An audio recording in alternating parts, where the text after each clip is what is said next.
para poder entender de por qué mi mamá se preocupaba, es que siempre en la vida tuve momentos súper altos y súper bajos. Al principio yo era nadador y era...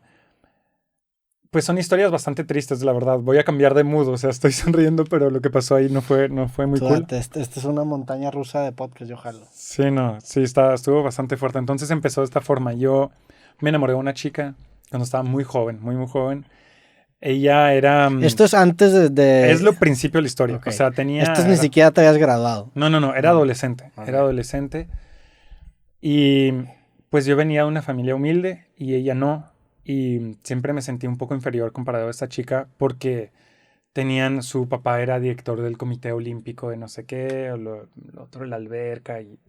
Y era De natación. la natación para ellos, o sea, su hermano era mejor entrenador de Bélgica. Ellas dos eran nadadoras, eran gemelas. El papá era director de un club el más grande de Bélgica. O sea, haz de cuenta que nadaban y yo creo que la cena era ahí en la alberca. Sí. Haz de cuenta, o sea, vivían la natación. O sea, tenía una gemela que también era... Nadadora. Y también otra hermana. Eran como 4 o 5 y todos nadaban. Todos, todos, todos. ¿Los belgas son buenos nadadores? ¿Los de Bélgica? Sí. Tuvimos algunos, sí. Pero, o sea, proporcionalmente...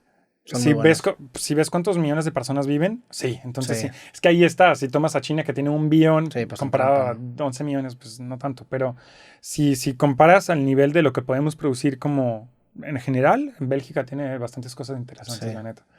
Entonces en ese momento me puso los cuernos con mi mejor No amigo. mames. Pero andabas con ella, era Yo tu andaba novia. con ella, logré andar con ella y yo siempre me sentía mal porque mi mejor amigo nadaba y ella también y yo no. Entonces yo no sabía nadar, o sea, era malo. Entonces, cuando me puso los cuernos, su hermano un día me vino y me dijo, oye, tendremos que darle, supo lo que pasó, pero fue bastante feo, ¿no? Y la cultura conservadora, mi mamá me decía, no, pues si te gusta una niña, no hagas esto, no hagas eso, ¿verdad? Y todo lo que no tenía que hacer con eso, le hizo con mi mejor amigo. Entonces Ok. dije, bueno, ok.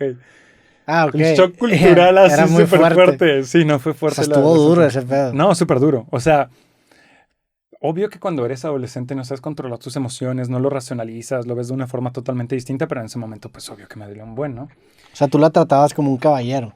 O sea, más que eso, la verdad, un poco demasiado, ¿me entiendes? O sea, Ya. demasiado para la cultura de allá, 100%. Quizás acá algunas personas, pues es normal, pero allá la cultura mexicana es muy caballera. O sea, no sé si es así, Caballerosa, sí. Perdón, voy a cometer algunos errores, Sí, no, no pero hay pedo. perdónenme. Sí, sí.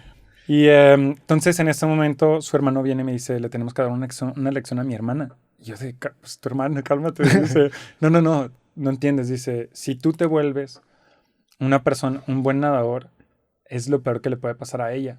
Y le vas a dar una lección de lo que eres tú, de bla, bla, etcétera, y callándote y entrenándote. Y dice, yo te entreno. Su hermano también Su era muy... hermano era muy buena persona, la verdad. Y Era un muy, buen muy buena nadador persona. también. Sí, Sí. sí, súper bueno. Y entonces tenía 2 pasaportes. O sea, tengo lo que te decía, en Bélgica me llamó una cierta forma completa y del otro no. Sí. Tengo Quiñones de un lado y el otro no. Entonces me inscribí en la Federación Flamenca, son por idioma. Federación Flamenca con un nombre y Federación Francófona con otro nombre. Me volví obsesivo. Empezaba a nadaba todo el tiempo, en la mañana, en la noche. O sea, creo que nadaba entre 10 y 14 horas por semana, era No mames. muchísimo. Y antes de esto no nadabas. No nadaba, o Nada, sea, obvio, pero la razón realmente fue por eso. o sea, sí nadaba, con la escuela te llevan a nadar, pero lo que quiero decir es no nadaba como ellos, ¿me entiendes? Sí. Pero había empezado, si me acuerdo bien, había empezado mientras estaba con ella para estar un poco ahí, pero no de la misma forma que cuando pasó eso, ¿me entiendes? Entonces, le di todo, pero literal fue mi vida. O sea, me volví, ya no tenía mis amigos, me había dolido demasiado, me puse obsesivo. Yo estaba en mi cama, hacía mis movimientos y tal, y pasé de regional B, regional A, o sea, en provincial B a nacional, o sea, a nivel nacional, No mames, ¿en cuánto tiempo? en pocos años, de hecho, en 2, 3 años, y en ese momento logro tener los tiempos que, pues en fútbol tienes 20 equipos de 22 jugadores. Tienes 400 personas, pero en natación, para tu disciplina, son 16 por carrera. Tienes Sí. 8 que nadan la primera vez y 8 la segunda y ya está. Entonces es más difícil entrar al campeonato de Bélgica. Entonces logro entrar al campeonato de Bélgica y hice la competencia de mi vida y terminé tercero al campeonato No de Bélgica. mames. Pero ¿en cuántos años llegaste a ese nivel? En 2, 3 años, o sea, muy poquito. Eso está muy cabrón. No, pero no te imaginas, o sea, 5 a 7 de la mañana, 6 a 8 de la noche, todo el tiempo. ¿Y estudiabas por sí. mientras? Sí, o sea, yo iba a la escuela, decía eso, no tenía vida. No, o sea, socialmente hablando, no tenía Pero ninguna en ese transcurso, ¿te gustaba la natación? ¿Sentías Sí. que estabas en un trance? De hecho, sí, es que te genera algo increíble en la natación. Estás solo, es lo bueno y lo malo. Estás haciendo algo, un movimiento perpetuo, y entonces estás solo con tus pensamientos, haciendo un ejercicio. Y yo tenía un entrenador que era loquísimo, que me entendió muy bien que hay gente que le funciona, a otros que no. Pero a mí me aplastaba donde me dolía. Me decía cosas para motivarme, se enojaba, se emputaba conmigo, pero súper fuerte. Y hay gente que le quita las ganas, a mí me da fuerza, ¿me entiendes? ¿Y me qué entendió como perfecto. que te decía? No, o sea, por ejemplo, que eres una mierda, ¿qué estás Ya. haciendo? Bla, bla. Fallaba una vuelta, digamos, para poder volver. Tienes que llegar perfecto. Si fallaba, te saltaba y hazte 20 lagartijas, ¿no? Y te grita, eres una... Y sigue. Pero hay gente, lo entiendo perfectamente, que hay gente, ay, ¿cómo crees? Pero al contrario, a mí me daba una Sí. rabia así de... Hay veces que lloraba, me acuerdo, en los gogles. O sea, que estaba así, pero me salvó todo. Entonces... ¿Pero qué tan motivado seguías estando por la morra? No, Por ya, la... ahí va. En ese momento, en ese momento cuando entro, ahí haz de cuenta, tienes ese momento donde estoy escondido en los donde te cambias, no sé cómo se llama, Los vestuarios, vestidores, sí. los vestidores, y tengo un miedo enorme porque yo sé que ella está con él ahí. Todos vienen a ver el campeonato de Bélgica. Y yo le dije, por favor, esta vez pon mi nombre verdadero. O sea, pasó eso y anduvo con tu mejor amigo. Anduvo. Ya, ok. Y entonces en ese momento mi mamá vino a verme y mi mamá los vio, me contó luego que vio no le había contado, tenía demasiada vergüenza a mi mamá para decirle que pues, anduvieron juntos. Entonces en ese momento... Pero pues se dio cuenta porque dejó de ir a tu casa o algo así, ¿no? Sí, o sea, se daba cuenta que yo estaba muy mal, pero no le había contado bien todo porque yo no, estaba muy enojado. O sea, yo lo que tenía era rabia. Yo tenía un enojo así con mí mismo, con los demás. Yo tenía eso, pues sí. En ese momento mi mamá entendió todo. Cuando vio eso, como que le cayó el 20. Entonces, cuando llegan, pitan, pues tengo que salir. Cuando toco, tienes una pantalla gigante que te dice directamente todos los tiempos. Cuando toco, que veo que soy tercero, no te No, imaginas esa sensación. O sea, todavía sí. todavía a mis ojos le pasa algo, una sensación que no puedo explicar. Será el campeonato nacional. Sí, exacto. No mames. Campeonato nacional. Y toco, tengo mi medalla y me acuerdo que tengo que pasar por algo que se llama tribuna. Haz de cuenta dónde están ellos. Y le tiro la medalla a mi mamá y ellos no están lejos y me voy a acordar toda la vida de esa mirada que me hizo esa chica. En ese momento, porque no se los esperaban. Yo estaba nadando con los flamencos porque estaba viviendo en una zona flamenca a propósito para cambiando de nombre, pues. Ok. Sí, O sea, ellos estaban en la sección francófona. sí, es que ¿Te el país registraste en la sección flamenca. flamenca? Exacto. Yo tenía los dos, de hecho tenía los dos. Uno donde seguía entrenando con ellos, pero tenían competencias distintas, Sí. tenía tiempo Pero todo. eran facilidades distintas de entrenamiento. Sí, yo fui, por ejemplo, ellos estaban en Molenbeek, donde yo te estaba diciendo, donde se llama CNBA, el club, y yo estaba viviendo ahora en Dilbeek, en otro lugar que está Ya. justo pegado, pero es 200 metros, pero es otro idioma, es otro, o sea, es casi otro país, haz de cuenta, literal es distinto. Pero obviamente se enteraron que le estabas echando ganas a la natación. Sí, ¿no? claro, o sea, sabían que estaba haciendo algo, pero no se No imaginaban a ese nivel. a ese nivel, exacto, o sea, se volvió obsesión, o sea, límite de lo no razonable, ¿me entiendes? Pues es una locura llegar al Sí, tercer sí. lugar nacional en 3 años, Sí. 4 años que te tardaste. Sí. Era en 2003 y ahí, bueno, te digo, siempre lo bueno, malo, bueno, y en ese momento es lo único que no puedo hablar en tu podcast, tuve un problema muy grave en el hombro y hay una razón, es que mi papá no habla español, por eso sí lo puedo decir, no va a estar escuchando tu podcast, pero pasó algo que mi papá no sabe que ha pasado muy grave en mi vida y no se lo hemos dicho, le echamos una mentira porque mi mamá tuvo miedo a las consecuencias de si sabía lo que hubiera pasado Ok. y tuve que dejar de nadar por esa cosa. Te lesionaste. Me lesioné y no voluntariamente, digamos. Ok. Entonces en ese momento fue un trauma gigante para mí. O sea, Pero gigante. sentías tú que la natación ya era una pasión muy grande Sí, para ti. no, O sea, sí, ya, sí. ya había No, ya, en ese momento yo seguía y además... O sea, entiendo cómo te pudo haber motivado un rompimiento para agarrar la natación. A mí me ha pasado también que de repente, pues, experiencias previas Sí. te motivan, pero pues llega un punto en el que también te acaban gustando a ti y trascienden No, ese me trauma previo. encantaba. En ese momento yo... Ya en ese momento, hay un momento, es como esa curva donde estás malo y piensas y no te gusta porque eres malo, luego te vuelves mejor y poco a poco ves teniendo resultados que esa curva de aprendizaje vas aprendiendo muchísimo en Sí. poco tiempo. Y imagínate, yo al final teniendo ese resultado, la ciudad, Molenbeek, de hecho, me dio una medalla de méritos deportistas, se llama, es la mejor Ok. progresión. O sea, algo No que en la mames. vida hubiera podido imaginar tener, ¿sabes? Si estás así de wow, hace años no sabía hacer Sí. nada y ahora tengo Pero, eso. pero hacías otro deporte. O sea, No, no. O sea, hacía digo, algunos para tener deportes de vez en cuando, una sí. progresión así, tienes que ser un buen deportista. Sí, no, antes hice de todo, hice fútbol, fui judo, siempre me encantó el deporte, siempre. Pero nada más ahí hay de enfocarte en eso, tener toda tu atención sobre eso, saber cómo mejorar cada detalle, leer cosas sobre eso. O sea, realmente es tu Sí. vida, ya no hay más. Y la gente piensa en el deporte de las 2 horas que están haciendo en ese momento y muchas veces se van y ya no piensan en eso. Y está muy bien, o sea, no es crítica, nada más de que no era la misma dinámica de lo que yo tenía. ¿Me Tú entiendes? estabas obsesionado. Sí, era mi vida, literal. O sea, te explico, hay veces donde, como te decía, yo estaba en mi cama, me acuerdo Sí. muy bien, poniéndome, intentando hacer algunos movimientos para que mis hombros se acostumbren. O sea, realmente para que ya se acostumbre todo el tiempo. Llegar a ese nivel de obsesión es clave para llegar a un punto. Hay una entrevista también de ti que te gusta el MMA de Conor McGregor diciendo precisamente Sí. que para él no es un hobby, que es una obsesión. Más antes, ahorita como que el güey ya está como que en otra vida, pero esas primeras etapas de Conor McGregor cuando empieza a entrar a la UFC, hay una entrevista muy famosa en el Octágono que Súper dice bonita, que ya la conozco. todo está pensando en En eso. relación a eso. Y sí, cuando De hecho, yo creo que por la razón por la cual le está yendo mucho menos bien es de porque ha perdido sí. esa energía. Y es bien difícil mantenerlo. O sea, esas ventanitas que te dura la Me obsesión. sorprende Canelo y Ronaldo con eso. No sé cómo aguantan tanto. A mí lo que me sorprende más no son los resultados que han tenido. Es de se queden Claro, a ese nivel. el mantenerte en ese trance obsesivo tanto tiempo. Messi también. Es Messi es increíble. otro obsesionado. O sea, Sí.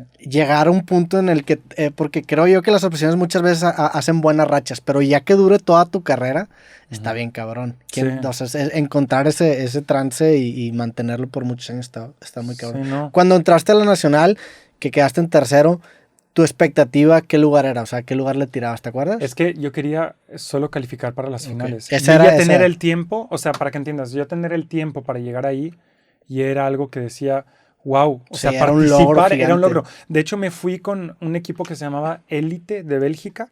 Yo nadaba se llamaba Renat, era un nadador increíble, leyenda belga, ¿haz de cuenta? Se escucha bien raro. Sí, en español. Perdón los que no saben, pero sí, leyenda belga, donde yo decía, wow, estoy nadando con él. O sea, yo ya estar ahí y me entrenaba más que nadie porque quería demostrar que me merecía estar ahí. Entonces, de hecho, para que entiendas, la más grande motivación que tuve en toda mi vida sobre lo de la natación, había una competencia que se llama los Juegos Olímpicos de los Jóvenes, Youth Olympics. O sea, yo Sí. no tenía la edad para poder participar. ¿Qué edad tenías donde- ahí? 17. 14, Ah, que estabas 14, bien 15. chavo. Sí, no, súper joven, súper joven. Entonces, en ese momento... sí, perdón. En ese momento, cuando llegué, me decían, podrías llegar a tener tal tiempo. Y si tienes tal tiempo, puedes participar y puedes representar al país que tú quieras. O sea, Bélgica o México. Y yo representar a México, o sea, no te imaginas, soy fan de México. O sea, realmente no se imaginan el amor que le tengo a México. Y sé que ustedes que lo ven de otra forma, etcétera, pero se les olvida lo bonito que es este país, o sea, hablando súper en serio. Y yo tener el honor de poder estar ahí, es como cuando yo veo, no sé, la Copa del Mundo y veo que están Sí. ahí, el sueño que debe ser de poder tener la playera de México y decir, mira, o sea, voy a dar mi vida para poder hacer algo para mi país, o sea, no sé. ¿Ibas de pequeño a México? ¿Cuándo conociste México? Sí, cada año íbamos, cada Ah. año veníamos, pero no conocía tanto a México, conocía a Sinaloa, o sea, Ya. que no era México, pero poco a Es poco... que es otra versión de México y No, más... no, claro, pero lo que quiero decir es, no representa a México, no es de que no sea parte, Sí. pero no, yo pensaba que solo era, Sí, México solo era eso. Es un mundo completamente distinto y más antes. Ahora creo yo porque creo que hay islas Hay en México. homogeneización, 100%. Tanto está la parte del sur, Oaxaca y Chiapas, que siempre lo digo mal, son otro mundo. El centro de México es otro mundo, el norte de México es otro mundo, Sí. y el noroeste, que es por allá por Sinaloa y Sonora, es otro mundo, y antes 100%. con figuras gigantescas allá, tanto de creadores de contenido como figuras de corridos que son muy famosos. Chalino, hace poquito me tocó exponerme a él, y es un mundo bien grande y bien... Por eso es que, mira, México tiene 130 millones de personas que viven acá y tienes desiertos, playas, escupes, sale un árbol. No tiene, o sea, tienes todo lo que tú quieras, una de las faunas y floras más ricas del mundo. Tienes gente que es súper amable. O sea, las oportunidades en términos de business son enormes. Comparado a Bélgica, que ahora se está quedando así, no ves evolución. Yo hay veces llegué a Querétaro y vi la diferencia de cómo creció esa ciudad de la nada. O sea, yo cuando estaba chiquito a veces iba a Guadalajara. ¿Cómo ha cambiado? O sea, no ha cambiado Bélgica comparado a México. Y Sí. puedo comparar los dos. Nada más que para ustedes están acostumbrados a ver ese tipo de cosas. Pero México, la gastronomía, todo lo que tiene, o sea, realmente es increíble este país. O sea, y todo el mundo lo dice. Nada más, Sí. menos los mexicanos que están acá. Pero... Y está chistoso porque al mexicano le gusta escuchar a alguien con un acento como que chistoso decirlo. Ajá. Pero si lo dice un mexicano, lo callan de que nada, cállate. no. güey. Sí. O sea, antes hablaba con Pero, más acento. sí. Creo que la verdad te estás burlando Sí, un poco de mí. creo que para decir esto hubieras hecho el acento un poco más francés y Sí, se hubiera hecho hubiera bien viral. puesto- Pero sí es cierto, y muchas veces tienes que irte de México para apreciar esas cositas que tiene el país. Sí. Y también tiene muchas cosas muy malas, pero es un país Es que... que sabe muy fuerte en todos los sentidos. Exacto. O sea, México no te deja indiferente, es lo que quiero decir. He visto algunas cosas que realmente me quedé así de, wow, qué increíble. Y en los dos sentidos, pero siento que vivo en México, ¿me entiendes? Sí. Siento que realmente estoy acá y que pasan cosas y me encanta, realmente me encanta. Entonces, para mí, representar a México Sí. era una ilusión. Y con esa cosa me encuentro en el hospital, tengo varias operaciones. ¿Qué tipo de lesión fue? Una agresión. Ya. No puedo decir más porque... Sí, pero ahí se la queda. clavícula... No, tenía dos tendones así, tres así, y todo se cortó. O sea, No mames. sí. Entonces en ese momento llego y para que entiendas, Digo, no quiero que lo digas si no lo quieres decir, pero ¿por qué no lo puedes decir? es que, bueno, voy a explicar un poco la razón porque es cierto que es raro esta Hasta historia. donde te sientas cómodo, o sea, si no Es quieres que decir algo no pasa nada. no, está bien, voy a explicar un poquito. Antes podía contar la historia a algunas personas porque cuando yo cuento esa historia no hay tanto impacto porque la gente no hay una posibilidad de que mi papá sepa. Pero más estuvo creciendo se escucha raro, pero mi popularidad o mi fama, no sé cómo decirlo. Entonces más me di cuenta que es probable que un día pues hubo la serie sobre mi vida y tuvieran que tener cuidado con esa parte. Ya. Entonces tengo miedo, para que entiendan, alguien me hizo algo daño, algo muy feo y en unas circunstancias que yo quise ayudar a una persona y me hicieron daño a mí. Así Ya. de fácil. Y lo que pasó fue que mi papá no sabe, porque si mi papá supiera lo que pasó, primero le echamos mentira para que no se venga. Sí. Mi papá es muy bueno, pero cuando es tu hijo y que tiene Sí, 14 claro. años, imagínate, o sea, no, entonces no le dijimos la verdad. Y si ahorita sabe lo que pasó, pues sí sería como... O sea, Sí, le se dolería entiende. eso y todo. Entonces, como que estoy evitando que haya un título de ¿le pasó tal cosa a Jonathan? Porque tengo miedo que un día llegue a sus oídos y hay muchas personas que no saben, entonces sí saben de esa forma. Lo estoy hablando, de hecho, más de costumbre porque estoy en México. En Bélgica no estuviera hablando de ese tema. Diría, me pasó algo. No lo hablo. Ya. Pero ahorita para que entiendan porque... También las represalias a esas personas y a todo lo involucrado, ¿a eso te refieres? Sí, no, es de... Sí, o sea, tengo miedo de que como Bélgica es más chiquito y se sabe más las cosas y la vida va buscando, o sea, van buscando cosas. Y aparte ahorita agregas el hecho de, pues mi pareja, hay mucha prensa que está hablando de eso y de mi vida y muchas cosas así. Está bien cabrón eso. Yo para el podcast busqué tu nombre y todos son notas Horrible. de programas de chismes, güey. No, horrible porque es un gran problema para mí. De hecho, o sea, para que entienda la gente, mi pareja es Aislinn Derbez. Pero el gran problema es esto, es que no queríamos hablar de esto porque estuve haciendo tantas cosas en mi vida para lograr hacer cosas que realmente tengan una importancia. No quería que me reduzcan. Soy muy orgulloso de estar con él. Claro. Al novio de Aislinn Derbez. Sobre todo que inventan cosas. Me decían, es un coach de vida. Y yo nunca la había sido un coach. O sea, porque doy conferencias. De hecho, conferencias que no tienen nada que ver con coach de vida.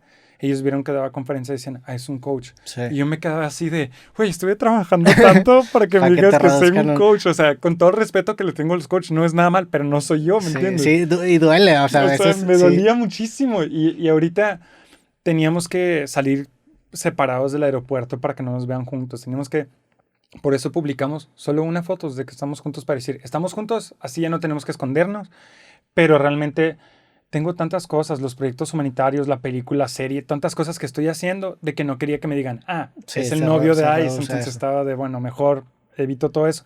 Y ahorita, con toda esa prensa que estaba hablando, pues se me hacía algo importante decir, no quiero que pongan grandes títulos que en un momento dado, pues pueda llegar hasta Europa y que digan, miren, su vida es esto.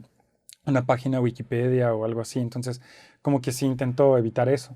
Entonces, por eso no quería hacer como un secreto, quería explicar la historia de que me pasó algo feo y no entrar demasiado detalles para poder evitar todo eso. Pero bueno, te pasó algo feo, estuviste en el hospital. Horrible. En ese momento es uno de los momentos más difíciles. Muy interesante la historia. Ahí en ese momento yo competía contra un chico que se llama Grand Jean Lloris. No lo pueden repetir, creo. Grand Jean Lloris. Sí, ¿no? algo así. Okay. ¿Cómo se escribe Grand? Grand es grande. Grande sin la E, Grand, exacto. Okay. Entonces, él era un monstruo en la naturaleza. Literalmente era más grande, manos gigantes, pies gigantes. Su cuerpo era hecho para nadar. Le faltaban las aletas y ya tenía todo. Entonces, era el 100 metros en cual yo nadaba. Entonces, estaba nada de poder ganarle. Era una décima de segundo. O sea, es mucho y no es nada. O sea, podría él fallar algo y yo tener el mejor movimiento o caer justo para el dedo y sí se podía hacer algo, ¿me entiendes? ¿Tú nadas en 100 metros? 100 metros. ¿Cuánto es un tiempo? Menos del minuto. Okay. O sea, en ese una momento... décima sí es... Sí. No, sí es alcanzable, sí. Es alcanzable, exacto. Sí. O sea, ahorita en este momento, si más vas creciendo, más se juega al centésima, no sé centésima, sí. Centésima de segundo, entonces ya no... Pero décima de segundo, cuando estás en ese nivel, todavía se puede, ¿me entiendes? Entonces, en ese momento había una tenista muy famosa en Bélgica que se llama Justine Henin. Quizás la conocen. Hubo una final de Roland Garros de la competencia donde jugaba Justine Henin con Kim Clijsters, dos belgas. Okay. Gana Justine Henin y gana un premio de Deportista del Año. Y wow, súper bonito. Yo estoy en el hospital viendo eso. Y el que gana Deportista del Año, hombre, es él. No, y yo estoy en el hospital y no puedo levantar mi brazo más que esto. Wow, la llorada que tú... No te imaginas. O sea, era mi vida. Tienen que entender que para mí todo eso... Y me decían, no vas a poder nadar durante rehabilitación, un año, otro año de poder lograr tener... Pero 2 años es gigante en esa edad. Claro. O sea, es un mundo. O sea, no te pierdas. Cuando estabas en el hospital... El que te sacaba una décima ganó el premio de Deportista del Año. Era Espoir de l'Année, esperanza o sea, no promesa, era promesa. Promesa del año, exacto. Entonces, en ese momento veo eso y me pongo a llorar así, pero de realmente... Lloraba todo el tiempo de por sí, ya estaba deprimido, pero en ese momento era de yo estaba en el piso. Y llegó mi mamá, hizo algo increíble, pero así, move de leyenda, ¿sabes? El que te cambia todo. Y me cambió realmente la vida, o sea, no solo en ese momento, pero en ese momento me hizo todo. Llegó y mi mamá, ¿te acuerdas que te decía que a mí me funciona cuando me empujas? Sí. No me funciona cuando me tomas bien. Y llegó mi mamá y yo pensaba que me iba a agarrar en los brazos. Y me dio un cacheta, me dijo, no vas a quedarte así. Tú no te vas a quedar en la nostalgia de lo que eras, siempre decir que eras un nadador, etc. Tú ya no le das vuelta a la página, cambia de libro. Ya no eres nadador, nunca más lo vas a hacer y está bien. Eres muy joven, tienes muchas oportunidades. Y me dijo, toda tu vida aprendiste a nadar, o sea, aprendiste a nadar toda tu vida, ahora aprende a nadar tus lágrimas, date vuelta. Y yo me quedé así, o sea, un motivational speech así al Brandon Moreno. Saludos al buen Brandon. Sí, exacto, saludos. Me quedé así de, wow, o sea, lo entendí lo que quería decir, porque mucha gente se queda en el pasado, dijo... Era eso, y nunca más se mueven. Y más en el deporte, Sobre todo en el deporte. Es más, sobre todo en el deporte. Entonces... Y sí, sí empezaba a decir, era nadador y bla, bla, bla, y hubiera podido hacer eso. Y él hubiera, pues, mi mamá dice tiempo pendejo, o sea, no Sí. existe eso. Entonces, ¿Te hablaba en español tu mamá? sí, o Ok. sea, al principio no, por racismo, o sea, me hacían burla cuando yo estaba chiquito y me daba mucha pena porque me hablaba en español frente a los demás y me daba pena, estaba así de, no me hables en español. Y hasta que un momento la chica que me gustaba, su mamá decía, ay, qué bonito idioma y tal, y no sé qué, y entonces así hablaba en español. Pero por eso, es que si mi mamá me hubiera hablado todo el tiempo en español, no hubiera tenido acento. Pero me lo enseñó un poco más tarde, como los... Si le enseñas hasta los 3 4 años, no tiene acento. Pero luego como que ya se forma el acento. Ok, a los 3, 4 años Es que todo empieza. está abierto, todos los idiomas están abiertos en ese momento, todos los sonidos, tu cerebro está abierto. Entonces, si no escuchas cierto tipo de sonidos como la Sí. o la pues ya sabes, pues no lo puedes hacer porque tu cerebro no lo puede mimicar porque no estuvo en contacto tanto con eso. Pues la doble R Te batalla. batallo Sí. un buen.